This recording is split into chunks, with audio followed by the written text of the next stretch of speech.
Optimización de procesos industriales y logísticos, que lo hacemos a través de personas con discapacidad o en situación de riesgo o exclusión social. Procesos logísticos como gestión de almacén, picking, preparación de pedidos, micromovimientos dentro de almacenes, etc.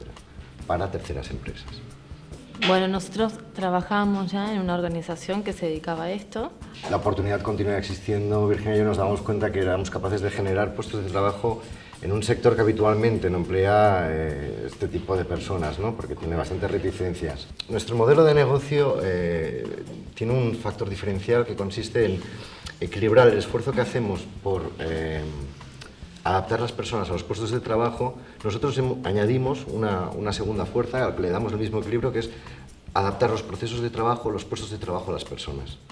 ¿Vale? Entonces, con ese binomio de adaptar las personas y adaptar los procesos es donde conseguimos un alto impacto, tanto para las personas en cuestión de autorrealización como para la empresa en el sentido de los resultados operativos, cualitativos, sus indicadores, pues mantenemos los que tendría como una empresa ordinaria. Nos contactamos con lo que llamaríamos centros de captación, que son organizaciones que trabajan o con personas con discapacidad mental o exdrogodependientes, según el colectivo con el que trabajen, y a partir de ahí, cuando se genera una oferta, los contactamos, les comentamos la oferta que hay y ellos nos envían gente que consideran que puede ser buena para el puesto.